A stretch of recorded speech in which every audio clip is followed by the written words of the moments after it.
Welcome to a truly boring history, a soft-spoken journey through forgotten corners of the past. Tonight, we'll quietly step into another bleak chapter of history, told not with excitement, but with quiet honesty. If you're just settling in for a peaceful listen before sleep, we'd love to know where you're listening from and what time it is there. Feel free to leave a comment and say hello. And if this kind of slow, haunting historical storytelling helps you unwind, don't forget to subscribe for more deliberately dull but deeply human stories, like how marriage, for many women in ancient China, was less a celebration of love and more a lifetime of silent endurance. In ancient China, marriage was never imagined as a story of love. It was not a journey of discovery between two people, nor a celebration of companionship. Instead, it was an arrangement, deliberate, negotiated, and economic. The marriage bond did not begin with affection. It began with an agreement, often signed between families who saw each other not as future in-laws, but as partners in preservation of honor, lineage, and property. A bride and groom, often complete strangers, were bound by contracts long before they saw each other's faces. The decision to marry was rarely theirs. It was orchestrated by elders, matchmakers, and astrologers. Birth charts were compared. Names were weighed. Auspicious days were chosen not for sentiment, but for cosmic alignment. And the couple, the ones whose lives would be most altered, were largely silent throughout the process. To be married was not to fall in love. It was to fulfill one's role.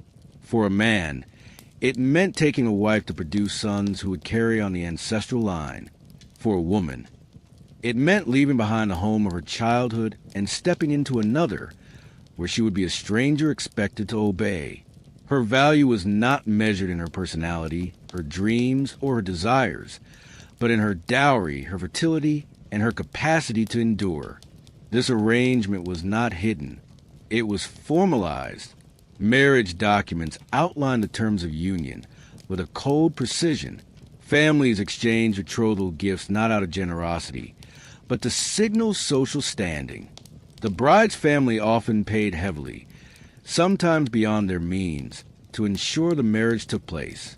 Jewelry, fabrics, livestock, servants, these offerings were not symbolic. They were required, because a marriage was not just a union between two people. It was a transaction between two houses, and if the bride failed to please, or if her family failed to provide enough, the union could unravel without consequence to the husband. On the wedding day, the bride was veiled, not for beauty, but for silence. She was dressed in red, her face hidden beneath heavy cloth, as if to emphasize that her identity was no longer hers to present. She was led, not escorted, carried in a bridal sedan, often crying, not from joy but from fear and loss. It was the last time she would see her parents as their daughter. From that moment forward, she belonged to another home, another name, another destiny. She would kneel before strangers, pour tea for people who would rule her life, sleep in a bed that was not her own, beside a man she might never truly know. And through all this, she was expected to remain quiet, grateful, and obedient. If she suffered, she could not return home. If she was mistreated, there was no complaint. The act of marriage was final, and her role was fixed. Because in ancient China, marriage was not the beginning of something beautiful. It was the beginning of duty. And behind every ceremony, every bow, every red silk curtain, there was a contract, and a girl who had no say in signing it would now be expected to dedicate her life to someone she had never chosen. But what made it more isolating, more quietly cruel, was that even if she did grow to care for her husband, even if affection somehow took root between them, it didn't matter. Love was not considered a foundation for marriage. In fact, it was often viewed as a distraction, frivolous at best, dangerous at worst. In the eyes of tradition, the ideal wife was not a companion, not a friend, not a confidant. She was a vessel for continuity. Her presence was required, her loyalty assumed, her emotions irrelevant. If she loved her husband, she was never expected to say it. And if she didn't, no one asked. The word love, in the way we understand today, passionate, emotional, mutual, rarely appeared in the language of domestic life. Confucian doctrine, which shaped every aspect of family structure, emphasized duty, not affection. A harmonious household was built on obedience and hierarchy, not romance. To love was not only unnecessary, it risked disorder. Love could challenge authority. Love could inspire rebellion. Love could encourage a woman to speak when she was meant to be silent. Marriage, therefore, was structured in a way that made emotional distance a norm. The husband owed respect to his ancestors. The wife owed submission to her husband. Children owed reverence to both. And within this rigid triangle, there was no space for longing. If tenderness ever blossomed, it did so in the cracks, quietly, privately, and always under the shadow of restraint. It was common for couples to live side by side for decades, sharing meals, raising children, fulfilling rituals, without ever truly knowing each other's hearts. A woman might serve tea to her husband each morning, kneel beside him at the ancestral altar, sleep at the edge of his bed, and still feel like a stranger. Her grief, her fears, her joys, these were hers alone. And she had no language, no permission, no cultural space to share them. Even the rare moments of kindness were often met with suspicion. A husband who lingered too long with his wife might be scolded by elders for being soft, unmanly, too easily swayed. A woman who laughed too freely in her husband's company might be seen as immodest, lacking discipline. It was safer, always safer, to be restrained, to be silent.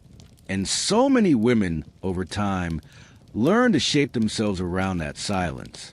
They smiled when spoken to. They obeyed when instructed. They bore children and never asked to be held.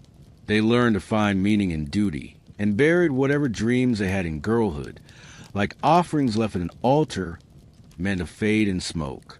Because in ancient China, marriage was not about finding a soulmate. It was about surviving the structure.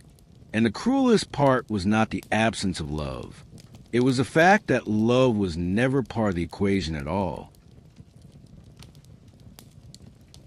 That made the institution of marriage not only isolating, but terrifying, especially for those who entered it before they were even old enough to understand what it meant.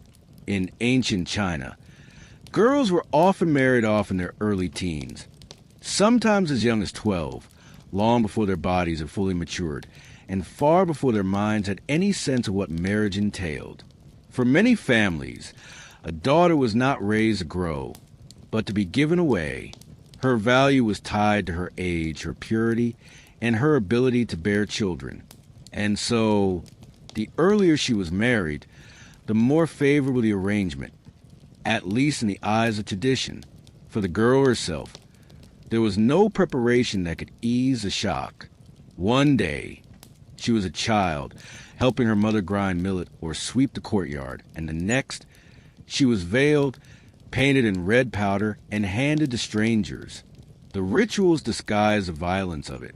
The ceremony was full of drums, silk, incense. But beneath the noise there was silence. Hers. She did not speak. She did not choose. She simply obeyed. And once she crossed the threshold of her husband's home, the world she knew disappeared. She was no longer a daughter, not yet a mother, and never truly a wife in the way modern eyes might understand the word. She was property, transferred from one household registry to another. Her body now belonged to a man often twice her age. Her labor belonged to his mother. Her future belonged to everyone but herself. She had no power, no allies, no voice. If she wept, she was warned not to shame her family. If she hesitated, she was scolded for ingratitude. And if she resisted, though resistance was rare, there were consequences: beating, starvation, exiled from both homes. A girl who failed to please her in-laws had no place to return to. Her parents would not take her back. To do so would insult the groom's family, damage their own reputation, and perhaps ruin the marital prospects of younger siblings. So she stayed. She swallowed her fear, bit her tongue, and learned quickly how to survive in a house that did not love her, among people who saw her as obligation, not kin. In the early days of marriage, many of these girls were confined to the inner quarters, given simple domestic tasks, and expected to stay invisible. They had no freedom of movement, no education, and often no one to talk to. Their husbands, too, had grown up under the weight of duty. They were not taught to comfort or protect. They were taught to control. It was not uncommon for a young bride to suffer illnesses from stress, malnutrition, or untreated infections. Her pain seen as weakness, her complaints dismissed. If she failed to conceive, the fault was placed squarely on her shoulders. If she bore daughters, disappointment clouded the air. But she endured because there was no alternative. Marriage was not a stage of life. It was an end point. From the moment she was given away, her life ceased to be hers. Her body became a site of expectation. Her emotions became irrelevant. And her girlhood, brief as it was, became a distant memory, one she had no time to mourn. Because in ancient China, the marriage bed was not a place of intimacy. It was a grave for innocence. And the girls who entered it were never allowed to grow up first.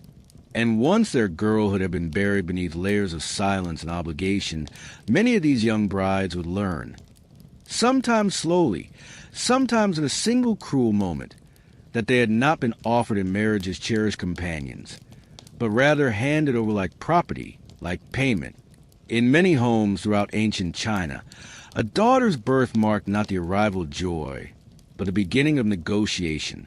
She was not the hope of the household, but the leverage, an eventual exit from debt, or a fragile step towards social favor. For families struggling beneath the weight of poverty, reputation, or long-standing obligation, daughters became bargaining chips in a quiet economy of survival. A marriage could settle a grievance, soften the memory of an unpaid favor, or forge a new alliance where words had failed. In this way, girls were not raised to dream, but to be prepared, shaped, and, when the time came, surrendered. The conversation rarely happened in front of them. It took place between fathers and uncles, between village elders and matchmakers. A father might sit in silence while a neighbor counted the strings of copper he was owed, and then speak softly of a daughter, barely 13, who was healthy, obedient, and ready. The transaction would pass hands like smoke, but the decision would stay with the girl forever. And when the day came, she would be dressed in borrowed silk, her face painted not to celebrate her, but to erase her expression. She would kneel before an altar she did not understand, say vows she did not choose, and be taken from her home like a gift wrapped for someone else's honor.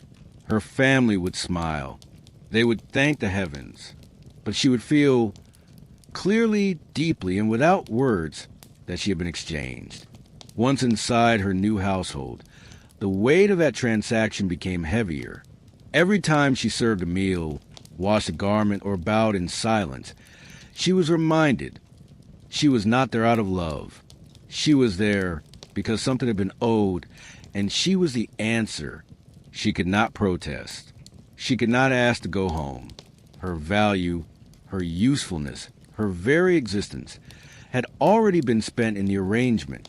And so she made herself small, careful not to offend, aware that if she failed, her shame would echo back to the family who sent her. Some girls endured cruelty from husbands who saw them as burdens, or from mothers-in-law who remembered all too well the pain of being a debt repaid. Others became invisible, working before sunrise, serving behind closed doors, never once asked what they wanted or feared or hoped for. Their silence was not proof of contentment. It was the only language left to them. And when things grew unbearable, when the work grew heavier than their arms could lift, when loneliness became a second skin, They swallowed it because they had no name to give their suffering, no place to take it, and no one would call it unjust. Because in ancient China, a daughter was rarely given in marriage to be loved. She was given to erase a line from someone else's ledger, to carry a burden not her own making. And when her hands trembled or her heart ached, she was told that this was her fate, as though duty and silence were the only inheritance a girl could ever expect to keep. And when her hands trembled or her heart ached, she was told that this was her fate, as though duty and silence were the only inheritance a girl could ever expect to keep. But what many did not understand until they crossed the threshold of their husband's home was that they had not simply married man. They had married into a structure, a system, a lineage, a set of expectations that extended far beyond the figure of the groom and deep into the roots of ancestral hierarchy. In ancient China, a bride did not become one with her husband. She became one with his family. His parents, especially his mother, would now become the authority in her life. Her every movement, how she cooked, how she walked, how she spoke, could be observed, judged, corrected. And even if the husband was passive or absent, it did not matter. The household had its own power, and the wife had to navigate in silence. Upon arrival, she was not welcomed as a guest, but tested as a servant. Her duties began before dawn: boiling water, tending fires, grinding grain. If her hands were too slow or her demeanor too stiff, it would be noted, not in words, always, but in glances, in sighs, and the quiet conversations behind closed doors that she was not invited into. The other women of the house, sisters-in-law, aunts, matriarchs, were not allies. They were potential overseers, even rivals. A new wife was low in the hierarchy, and she had to earn her place not with affection, but with unrelenting usefulness. Her name was rarely spoken. Instead, she became known through her roles: the daughter-in-law, the new wife, the mother of so-and-so. And if she failed to bear children quickly, especially sons, her position could turn precarious. In the eyes of the household, she was not a woman building a life. She was a part of the machinery, an extension of the labor force, a vessel for heirs. And through it all, she was expected to remain composed, a gentle smile, eyes lowered, never complaint, because to speak out, to falter, to show discontent, was to risk disgrace, not just for herself, but for the family who gave her away. Marriage, in this system, was not a private relationship. It was public, performative, regulated. It was not shaped by affection, but by obligation. Not warmed by intimacy, but maintained by endurance. A woman could live beside her husband for years and still feel closer to the walls of the kitchen than to man whose name she carried. And if she ever dreamed of companionship, of tenderness, of being seen as more than a duty, she kept that dream hidden. Because in a house ruled by rituals and roles, the longing for emotional connection was not only misunderstood, it was invisible. Because in ancient China, a wife did not enter a marriage to build a life with one man. She entered a family structure older than herself, wider than her arms could reach, and colder than the home she left behind. Because while the bride may have imagined that her greatest challenge would be adjusting to her new husband, it was often not the man she had to fear most, but the woman who had once been a bride herself.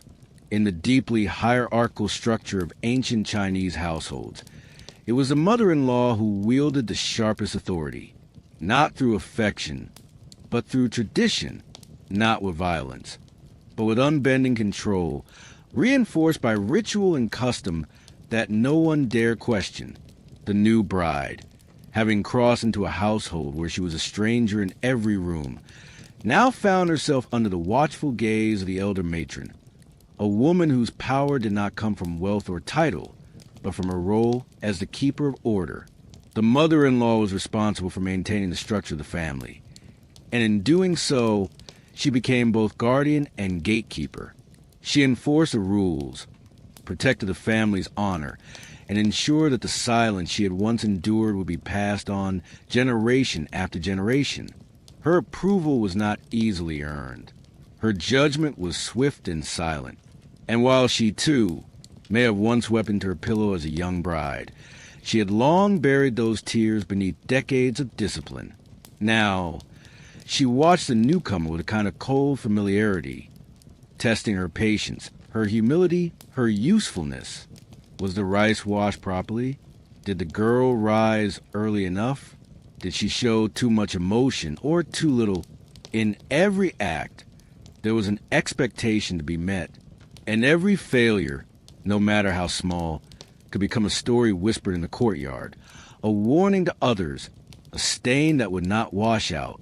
The mother-in-law was often tasked with teaching the bride her place, not with kindness, but with distance.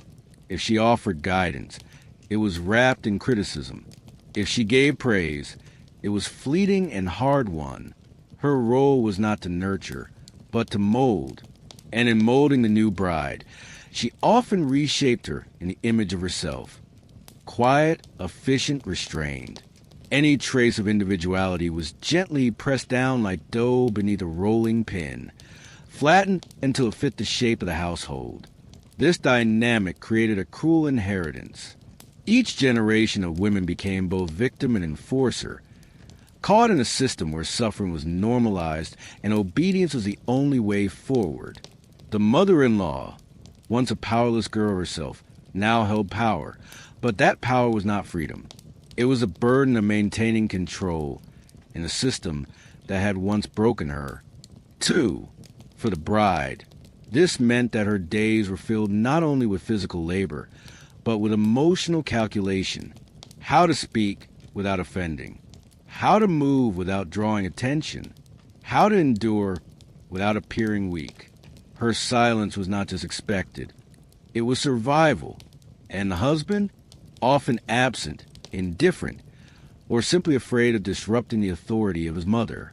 He had been raised to defer to her, to trust her judgment, to protect the structure above all else.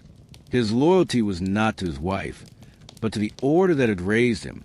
And so, the bride learned quickly that even in marriage, she stood alone. Because in ancient China, the mother-in-law was not just part of the family. She was the keeper of its memory, the enforcer of its rules, and the quiet architect of its pain. And a new bride did not merely marry into that family. She stepped into the shadow of every woman who had come before her, and was expected to stand there silently until it became her own.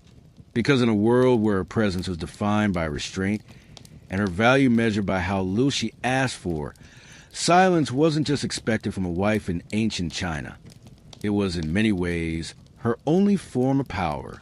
Not the power to change the rules or to speak above the voices of those older than her, but the subtle, resilient kind. The power to endure, to protect herself through invisibility, to soften resistance into compliance so slowly that even suffering could pass unnoticed. The young bride, caught between obligation to her new family and the memory of a home she could never return to, learned that survival meant speaking less, feeling less, and learning to master the quiet language of submission. In every glance, in every bowed head, in every slow, measured step across the courtyard, she communicated a message not of weakness, but of knowing. She knew that asking for kindness would be seen as foolish. She knew that insisting on fairness would only draw suspicion. And so she chose to move without being seen, to serve without being thanked, to listen without being invited into the conversation. And in that silence, she built her strength. Older women in the household recognized this, not as rebellion, but as wisdom, because they, too, had once learned that tears must be swallowed before they reached the throat, and that dignity had to be protected not with words, but with restraint. To speak out was to lose face, not just for oneself, but for the entire family. To question a husband's decision, to challenge a mother-in-law's instruction, even to show too much sorrow over the loss of a child. These were risks too dangerous to take. So silence became her armor, It shielded her from conflict. It gave her space to endure. And over time, it became the only thing she could control. She could not decide whom she married. She could not choose how many children she would bear.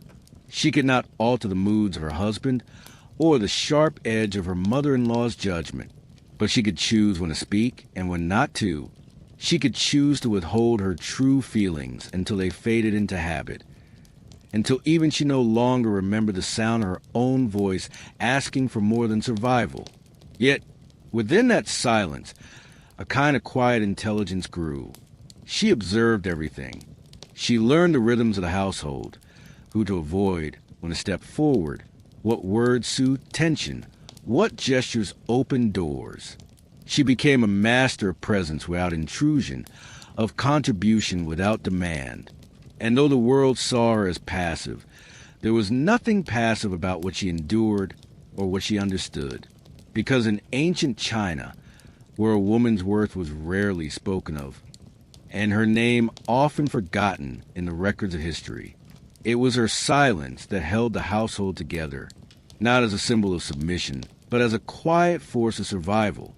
In a world that gave her no other voice, a woman learned that silence was not just expected, it was essential. But even in the quiet corners of her thoughts, where wishes dared take shape, one question sometimes lingered like a distant echo. What if marriage had been about love?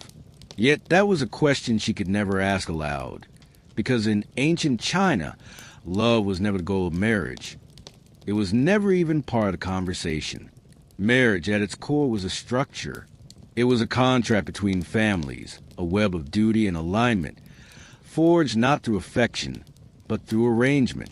A wife was not chosen for her laughter or the way she saw the world. She was selected based on birth, reputation, fertility, and how well her presence would reinforce the standing of those around her. Her heart was never considered, because her heart was never part of the equation. And as she longed for companionship, for someone who might truly see her, not just assign her roles, she had to bury that longing deep beneath her daily tasks. Love was not forbidden. It was simply irrelevant, a distraction from the more pressing duties of lineage, harmony, and legacy. In fact, to love one's spouse too openly could be seen as foolish, even inappropriate, a sign of weakness that might make her less obedient, less focused on her duties. So she moved through the rhythms of marriage not as a partner in a shared life, but as a cog in a system that asked nothing of her soul, only her service.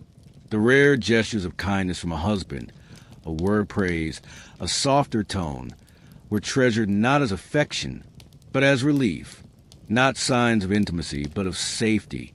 And that in itself revealed how little room love had in this institution. Safety felt like closeness. Silence felt like peace. Even stories and songs of the time rarely centered on marital love. Romance was reserved for poetry, for the imaginations of the idle, or the regrets of those who had the luxury to remember what it felt like to want something more. But for the wife of a laborer or the daughter of a struggling household married into a wealthier one, love was not a luxury. It was a liability. To love too much was to hope too much, and to hope was to risk heartbreak in a life that left no space to grieve what was never promised. So she built her emotional world from other things: the warmth of holding her child, the small comfort of a quiet evening, the fleeting softness of the moonlight on the courtyard stones. These became her moments, her tiny, private victories in a life not built for her. Because in ancient China, marriage was never a journey of two hearts meeting. It was a structure built from silence, endurance, and survival. And love, if it appeared at all, had to arrive quietly, like steam rising from a bowl of rice, seen only by the one who dared to sit still long enough to notice. That was how any trace of affection, any shadow of warmth, moved through a wife's life in ancient China. But even those quiet comforts were never enough to shield her from what was always waiting underneath: the pressure to produce an heir. Because if love was irrelevant to marriage, fertility was not. And bearing sons was not only expected, it was essential to her worth, her safety, and her place in the household. From the moment a bride entered her husband's home, the silent clock began ticking. Her body, still adjusting to a life of labor and surveillance, was watched closely for signs of pregnancy. Elders would exchange glances. Midwives would offer remedies, unsolicited. The mother-in-law would ask pointed questions wrapped in casual tones, and the husband, sometimes aloof, sometimes urgent, would expect results without words. The birth of a son was not merely a celebration. It was a transaction completed, a purpose fulfilled. It meant continuation of the family line, security for old age, and social recognition among the village or clan. A wife who bore a son gained temporary shelter from criticism. She was, at least for a while, seen as successful, needed, even respected. But the relief was fragile and the approval short-lived. Because if the child died or if no other sons followed, the pressure returned with twice the weight. And what of daughters? A girl born first brought polite disappointment. A second girl brought silence. A third brought shame. These daughters, beloved in secret, were held gently only when no one was looking, as if even a mother's affection could be seen as weakness, as failure. The wife was caught between her instinct to nurture and the knowledge that her value did not rest in her love, but in her ability to produce the right child, the right gender at the right time. For those who bore no children or who miscarried in silence, the consequences were deeper still. Rumors would spread. Offerings would be made to ancestors, not with hope, but with desperation. The wife might be accused of harboring bad fortune, or worse, of offending unseen spirits. And in such cases, husbands were often permitted, even encouraged, to take concubines, not out of desire, but out of obligation to the family line. And so, the woman who once walked into the household with the weight of expectation now lived under its shadow, replaced without ever being truly seen. Some women turned to prayer, others to silence. Some, in their most private hours, wept into cloth so no one would hear. They whispered to their daughters not to grow up too fast, knowing they had no power to stop it. And they waited month after month for signs of change within their own bodies, not because they longed for motherhood, but because they longed to survive. Because in ancient China, a wife's worth was not written in her kindness or her effort. It was measured in blood, in lineage, and in the sons she could give. And when her womb remained still, so too did her place in the world, fading quietly, like the echo of a name no one ever bothered to remember. That was the fate of many wives whose wombs had remained still, their silence eventually overshadowed not by sympathy, but by replacement, because in the rigid framework of ancient Chinese marriage, when a wife could not fulfill her expected role as the bearer of sons, the solution was rarely mercy. It was addition. Another woman brought into the household, not to comfort, but to correct. The second wife. She was called by many names: concubine, secondary spouse, household woman. But whatever the title, her presence brought a shifting of power and an unspoken storm. She did not enter through love, nor was she granted space through mutual respect. She came as necessity, wrapped in the awkward grace of duty, and everyone in the household knew exactly why she was there: to do what the first wife could not. The first wife, once the mistress of the home, now found her place questioned, her influence diluted, though tradition dictated that she held seniority. In practice, her status was tethered to her usefulness, and the younger woman's presence became a living reminder of everything she had failed to provide. Every smile from the husband, every whisper from the mother-in-law praising the newcomer's youth or health, chipped away at her already fragile standing. And so began a cold war between women, one born not of malice, but survival in a system that offered no protection to the displaced. But for the second wife, life was no softer. She may have been younger, perhaps prettier, but she was still bound by the same unyielding expectations. She, too, was a tool. She, too, was a solution to someone else's problem. Her arrival might have stirred the air with jealousy, but it did not shield her from scrutiny. If she bore sons, she was tolerated. If she did not, she was cursed just as swiftly. If she tried to assert herself, she was silenced.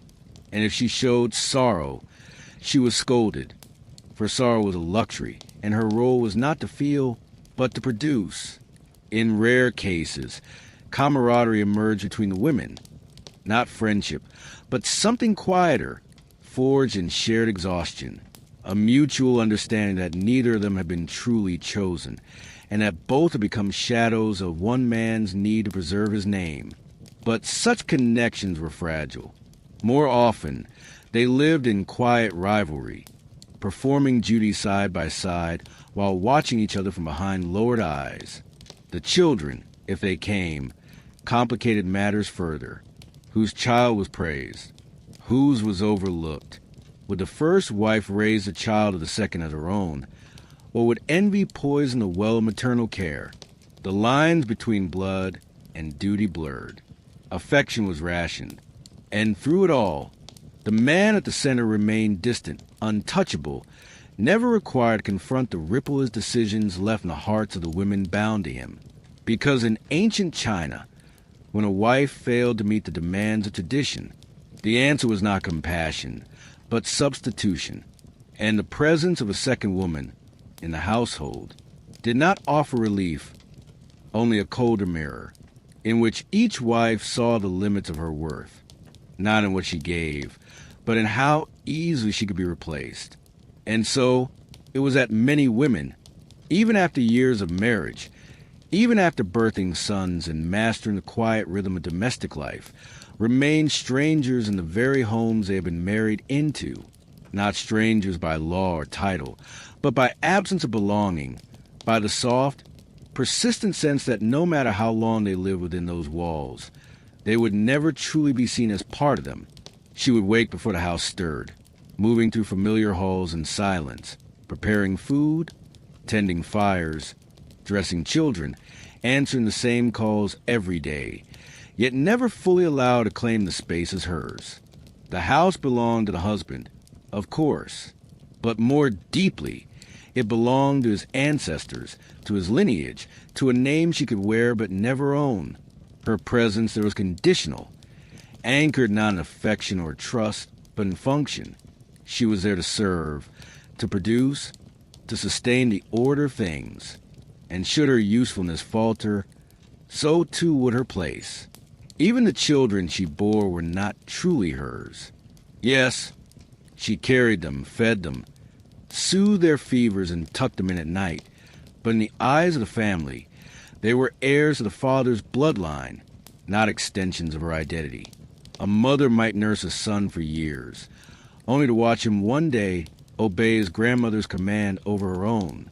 And when that same son married, his loyalty would transfer once more to his wife, then to his children, while the mother, once essential, slowly faded into background like an old photograph left too long in the sun. She could not inherit. She could not decide how rooms were used or when guests would arrive. She could not refuse the demands of her elders or protest when her husband brought strangers into the home. And so, despite her years of labor, despite the wrinkles earned through sacrifice, despite the name she had forgotten to call herself by, she remained a guest in a place she kept alive. Worse still, she had no recourse. There was no divorce to claim, no right to separation unless initiated by the man. She could be dismissed for a host of reasons. No children, disobedience, illness, jealousy, theft, or even bad luck. And if she was sent away, she returned to her natal family not as a daughter, but as a burden. Few welcomed back a discarded wife. Fewer still offered her a second chance. So she stayed, not because she was wanted, but because there was nowhere else to go. She endured the weight of tradition, not because she believed in its fairness, but because resisting it meant falling into a deeper kind of invisibility. one without roof or name, without any place to lay her memories down. Because in ancient China, a wife could spend her entire life within the same four walls, speak the same names each day, and still die a stranger in the house where she gave everything, remembered only in household records, and even there, written in smaller script, and often not spoken at all. Because for much of ancient China, a woman's pain was not only accepted, it was sanctified. Her suffering wasn't seen as misfortune or injustice, but as a quiet virtue, a necessary ingredient in the making of a good wife. It was believed that endurance purified the soul, and that true womanhood bloomed not from happiness, but from hardship gracefully carried. She was told that tears made her noble, not weak, that silence proved strength, that waking each morning to a life of relentless duty and walking through it without complaint was the highest form of devotion she could offer. The more she endured, the more she was praised, not by name, rarely to her face, but through murmured approval at family gatherings, through vague references in household conversation. She is strong. She bears it well. She knows her place. The irony was sharp. A life that broke her slowly was a very evidence of her success. No one asked her what she had hoped for. No one wanted to know if she missed her childhood laughter, or if she remembered how it felt to be called by her birth name, without urgency in the tone. Her longing, her fatigue, her quiet griefs were all reshaped into stories of discipline and loyalty. She was celebrated only when she disappeared into the role so fully that she seemed to no longer exist beyond it. When guests visited, she stood in the background, tidy, bowed, quiet. If the food was warm, the tea poured properly, the children clean and calm, she had done well. But if anything was amiss, she bore the blame, and when she was praised, it was never for her thoughts or her voice, but for the fact that she had no need to speak at all. Even her body became a site of silent virtue. Stoicism during childbirth, composure through miscarriages, calm when her husband took another woman, stillness when her son moved away and never wrote. These moments weren't tragedies to be mourned. They were chances to prove her strength, to show that she, like the generations of women before her, could carry the weight of expectation without bending. And in this culture of quiet endurance, love was not a reward, but a distant possibility. If it came, it was late. If it stayed softly, never loudly enough to disturb the roles everyone had accepted. Some women made peace with this. Others, in the stillness of the night, stared at the ceiling and wondered how many years they had left. Because in ancient China, a wife's suffering wasn't flawed to be fixed. It was a feature to be honored. Her pain was a thread that bound the household together. And her silence, the proof that she had become exactly what the world expected. Invisible, dependable, and endlessly enduring. That was the expectation placed on a wife in life. But even in death, that burden did not dissolve. For in ancient China, the end of a husband's life did not signal the end of a woman's duty to him. On the contrary, it marked the beginning of a new and often more harrowing chapter. Widowhood, a state not of freedom, but of heightened restraint. A second life lived not for herself, but an eternal deference to a man who no longer breathed. A widow was expected to embody virtue with even greater rigor. She was not merely mourning her husband. She was meant to become the living vessel of his memory, the silent guardian of his honor. This meant no remarriage, no signs of joy, no visible ambitions beyond care for his descendants and the preservation of his name. The more she suffered, the more honorable she was seen. The more austere her life became, the more people whispered of her loyalty with admiration. But beneath those whispers was a loneliness, so deep it rarely found words. She might live for decades after his passing, often in the very home where her identity had always been tied to service. Yet now, even the role of wife had been stripped from her. She became something liminal, too old to be a bride, too bound to be independent, too necessary to be dismissed, yet too forgotten to be cherished. Her days were filled with small repetitions, lighting incense at the ancestral altar, preparing offerings, managing the household in silence. Her existence narrowed to ceremony and memory.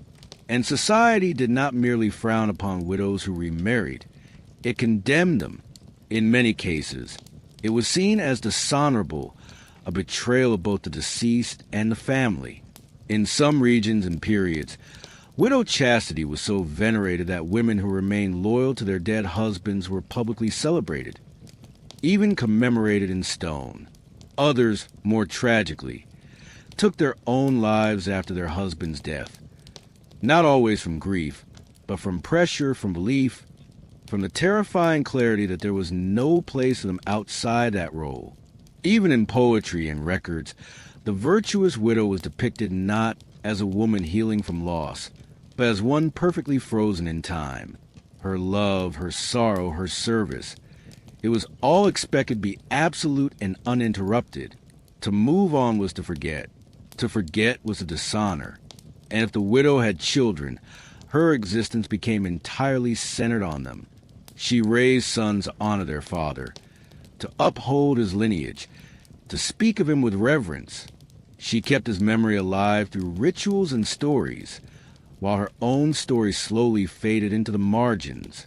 A daughter might see in her a quiet sadness, but few would dare to speak of it aloud, because what could be said of a life lived for someone who no longer lived? Because in ancient China, a widow did not begin again. She simply continued her husband's story in silence, until her own name, too, was offered to the ancestors, as another woman who had endured without question and vanished without voice. That was the quiet conclusion to a woman's life in ancient China. She might have carried generations on her back, preserved traditions with her bare hands, and poured her soul into a family that would one day forget the sound of her laughter, yet when the household gathered to speak a legacy, her name, if spoken at all, was barely more than a formality, because her story had never been meant to stand on its own. It was always a bridge, a vessel, a means to preserve another name, that of her husband, his father, and the sons who would carry the line forward. Her name was written into marriage records. Yes, it was included in ancestry books, often without her birth surname, but in temple offerings and family trees. Her identity was rarely honored beyond the role she served. She was the wife of, or the mother to, never simply herself. And that absence was not a mistake. It was by design. Society had long taught that a woman's highest virtue was self-erasure. From the moment she was married, her given name was spoken less. In formal gatherings, she was referred to by her husband's title or her son's rank. Her individual accomplishments, her personal thoughts, even her friendships, all slowly folded into the single expectation: to support the lineage quietly and without distinction. When she passed away, the mourning was structured, the rituals were followed, but they centered not on who she had been, but on what she had fulfilled. If she had borne sons, obeyed her elders, kept the household in order, then she was praised, not with stories, but with titles: dutiful, chaste, obedient. Traits, not memories. Labels, not life. And yet, in the small spaces of the home, in the corners she swept each day, in the food she prepared and the lullabies she whispered, her presence lingered longer than the family realized. The scent of her still clung to the bedding. The grain she measured fed her grandchildren. The discipline she instilled shaped the voices that would carry forward without her. But even then, even there, her name was barely spoken. And when it was, it came not with intimacy, but with formality. The irony was profound. A woman who had given her entire life to a family could pass into death as little more than a placeholder in a record book. And that, too, was seen as honorable, not tragic, not cruel, just proper. Because in ancient China, a woman's name was not meant to echo through time. Her purpose was to sustain others, not to be remembered herself. And so, even as her hands built the world around her, her name quietly slipped beneath the surface, until it, too, was washed away, and in its place remained only routine, only the echoes of footsteps on stone floors that no longer remember her pace. Yet even before her name faded, before her image became indistinct in the family's memory, she had already been rehearsing the art of vanishing. For in ancient China, long before a wife became forgotten, she was trained to disappear in plain sight, within the very household she managed, where each day played out like a carefully arranged performance, and she, the silent performer, was expected never to break character. From morning until night, her movements followed the same choreography, rising before the sun to tend the hearth, ensuring that elders were served before they asked, guiding servants with gestures instead of commands, bowing her head in the presence of in-laws, speaking softly or not at all when men debated the matters of the world. She wasn't a participant in the life she sustained. She was its quiet foundation, and if she ever stumbled, if she ever deviated from the unspoken script, it wasn't seen as fatigue. It was seen as failure. The walls of the home, thick and protected from the outside, became an enclosure on the inside. They separated her from a marketplace, from the stories on the street, from the other lives she might have lived. And though she moved through its halls as if they were her domain, she did so under constant scrutiny. The mother-in-law's eyes, the husband's judgments, the whispers of relatives, all reminded her that this house, too, was borrowed, that even here she must earn her space every day. Even rest was a performance. She sat in stillness not because she had peace, but because that stillness was expected. Her hands might have trembled from exhaustion, but they still folded linen with care. Her back might have ached from years of bowing and bending, but she walked with quiet precision. And if she cried, she did so in the laundry room or behind kitchen doors, where her grief would be absorbed by steam or drowned beneath the clatter of pots. Her life was not defined by what she felt, but by how well she concealed it. She became so skilled at suppressing herself that, eventually, even she struggled to remember who she had been before the performance began. The laughter of her youth, the dreams she once whispered to wind, the moments of mischief and unfiltered joy, all were now distant shadows, swallowed by the role she was asked to perfect. And yet, society praised this invisibility. The more seamlessly she blended into the household's rhythm, the more virtuous she was considered. A good wife, they said, knew her part. She didn't speak above her station. She didn't demand. She didn't linger in spaces not meant for her. She endured, elegantly, obediently, until the day she faded. Because in ancient China, the household was not a home, it was a stage. And the woman who moved through it with practiced silence was never applauded, never remembered, only expected to perform her part until the final curtain fell, without ever taking a bow. That was how her story was meant to end, not with applause, not with recognition, but with the soft fading of a presence that had never been permitted to fully exist. And yet, even as she moved wordlessly through each chapter of her life, her silence carried more weight than anything she might have dared to say. In ancient China, a woman's silence was not just expected. It was interpreted, judged, and spoken for until the absence of her voice became a language of its own. To speak freely was dangerous, not because her thoughts were wrong, but because their existence implied independence. And independence, in the world she inhabited, was a luxury afforded only to men, or perhaps the elderly, who had already given up everything. A young wife, especially one still proving her value to her husband's household, had to be careful. Each word she uttered might be measured for tone, intention, obedience. Too loud and she was arrogant. Too soft and she was ungrateful. Too frequent, and she was meddling. Too rare, and she was cold. So she learned the art of restraint.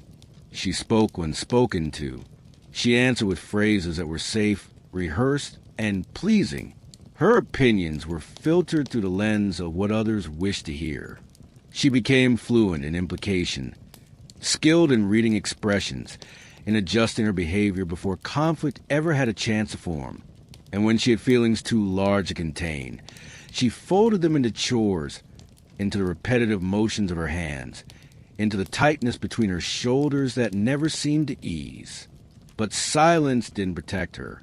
It didn't shield her from criticism or suspicion. On the contrary, it often made her more vulnerable. A quiet woman was assumed to be hiding something. A grieving woman who didn't weep loudly enough might be seen as indifferent. A wife who didn't argue back was either perfectly loyal or quietly rebellious. Her silence became a mirror for the assumptions of others, never a true reflection of who she was. Even among other women, silence could breed distance. They gathered in courtyards, shared stories over shared labor, yet so much remained unspoken. Each woman had learned not to trust the air with her secrets. Instead, they shared glances, subtle gestures, half-laughed confessions that stopped short of truth. And when one of them broke down, when a wife whispered something too honest, too raw, the others might offer comfort but rarely answers, because they, too, were navigating the same maze without a map. At night, she sometimes rehearsed the words she wished she could say, words of defiance, of longing, of tenderness unmet. But when morning came, she wore her silence like armor, not because it kept her safe, but because it was all she had ever been allowed to wear.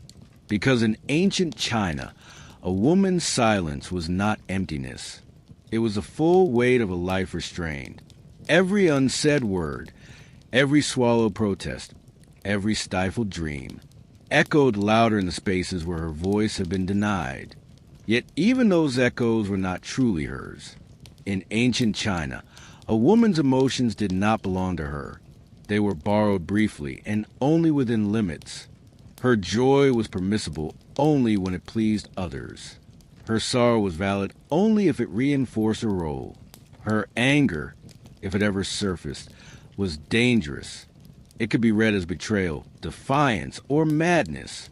And so, not only her words, but also her feelings were filtered, repackaged, and returned to her as expectations. From the moment she married, her emotional world became a tightly bound script. She was to be dutiful, composed, grateful, and calm. If she was nervous, she must appear humble. If she was disappointed, she must appear reflective. And if she was broken, she must carry it with a smile. Because any visible fracture in her demeanor was not seen as a sign of need, but as a threat to harmony, a disharmony that would always be blamed on her. If her husband was cruel, she must be patient. If he was distant, she must be faithful. If he brought another woman into the household, she must be dignified. In every situation, she was expected to master the delicate balance between invisibility and perfection. Her feelings, if expressed at all, had to be quiet and ceremonial, offered through gestures, not words, through service, not tears. Even in rituals, where grief or devotion might be allowed to surface, her emotions were carefully stage managed. During funerals, she was a cry, not too much, not too little. During festivals, she was a smile, not too brightly. The goal was not to feel, but to behave, to embody an ideal so rigid that her own heart no longer had room to beat freely within it. And yet she felt, deeply, constantly, in the stillness of night. She wept without sound, not because she was forbidden to cry, but because she no longer knew how to ask what her pain meant. She felt joy in fleeting moments, a child's laughter, a shared glance with a sister-in-law, the smell of steamed buns in winter. But that joy was always swallowed quickly, as though it were too indulgent to hold.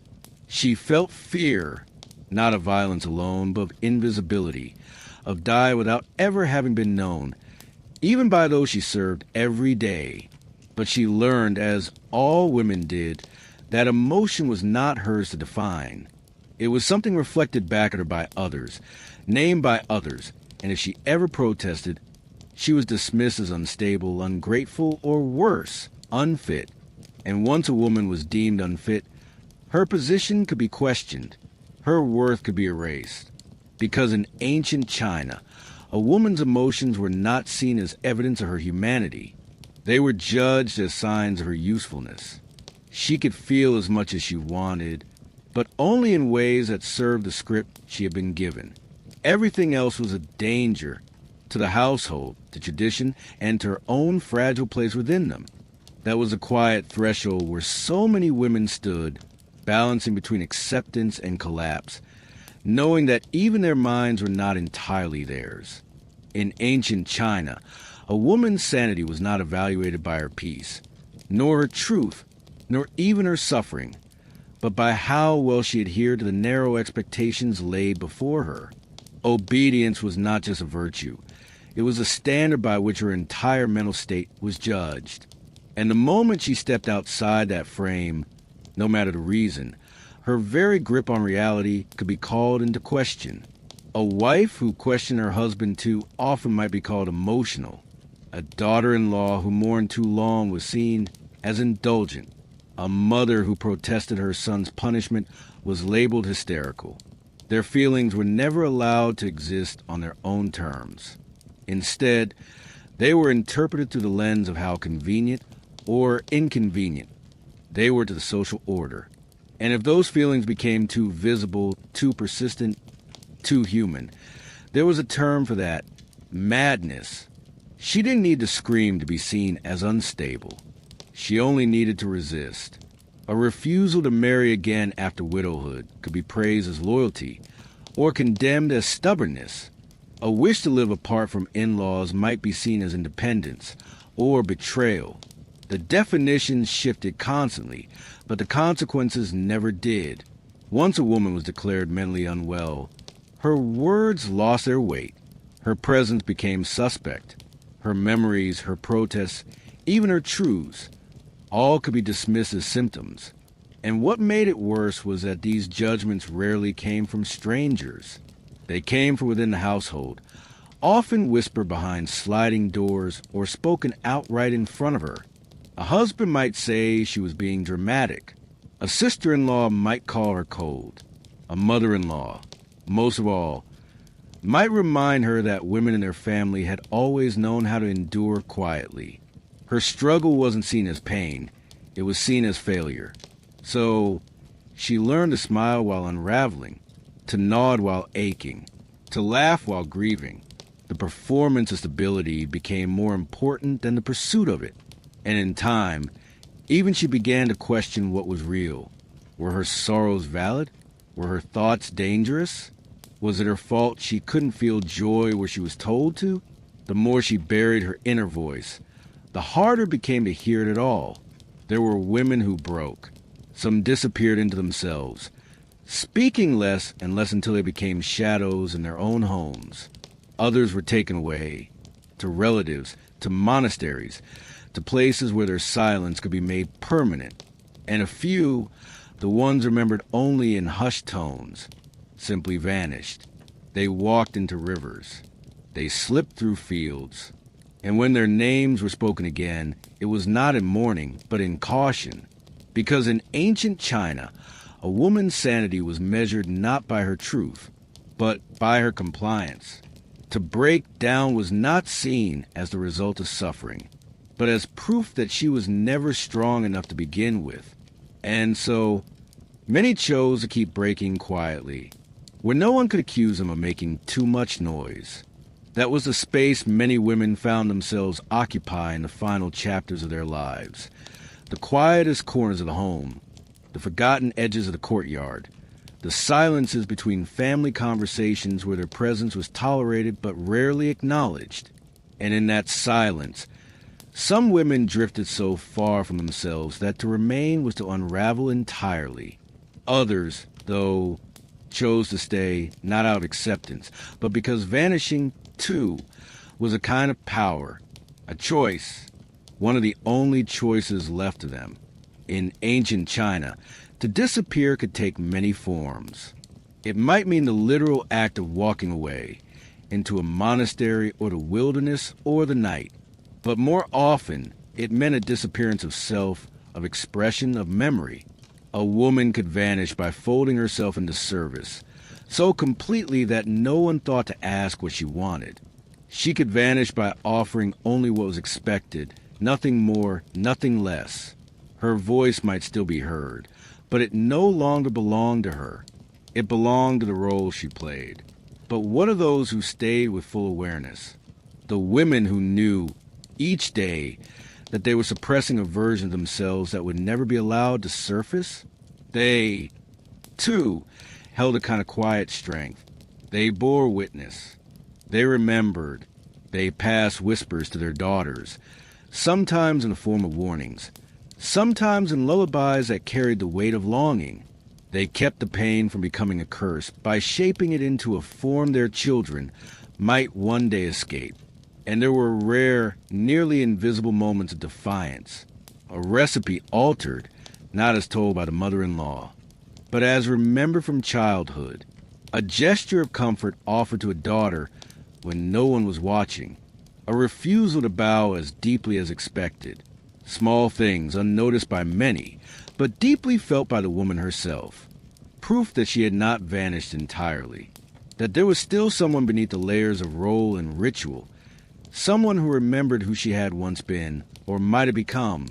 Staying, then, became its own quiet form of resistance, not because it led to freedom, but because it preserved the thread of self just long enough that it might someday be passed on. Because despite everything, the silence, the scrutiny, the rituals that reduced her life to service, she knew that even a forgotten woman could become the seed of a remembered story. Because in ancient China, some women disappeared because no one allowed them to stay, and others stayed because disappearing meant letting go of even the memory of who they were. So they remained still, quiet, and nearly invisible, not for themselves, but for the hope that someone someday might notice. And that quiet hope, however fragile, was what allowed some women to keep moving forward through days that blurred together, through rituals that never asked what they felt, through lives that often seemed written without their consent. Because even in the deepest silence, there existed a desire not just to endure, but to be understood. And while she may never have said the words aloud, while her name might have faded from the records and her thoughts never carved into scrolls, the truth remained. Her story was never hers alone. It was passed on not in books, but in gestures, in the way a mother held her daughter a little longer before marriage, in the way an older woman placed rice in a younger woman's bowl without being asked, in the quiet warnings exchanged in glances across courtyards.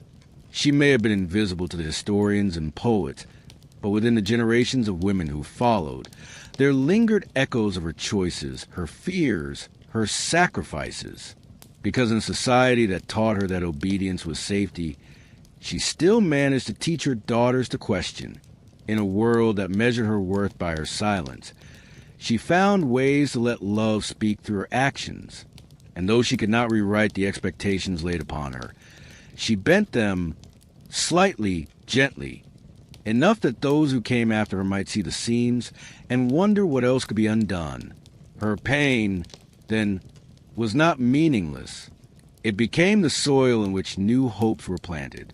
Her restraint, once seen as submission, became an archive of survival. And even her disappearance, the way her own life receded beneath the weight of duty, became, in time, the reason others searched to recover it. Not every woman's story ended in tragedy. Some found moments of comfort, small spaces of joy. Some built quiet alliances with sisters, with nieces, with daughters-in-law, that made the days feel less hollow. But all of them lived within a structure that had not been built for them, and still, they managed to carve out meaning within its walls. And so, As we close this long, muted journey through the brutal shape of marriage in ancient China, we are left not with a single heroine, but with a chorus of unnamed women whose lives stitch together a quiet legacy, not of rebellion, perhaps, but of endurance, of love offered in silence, of dreams carried gently through the generations.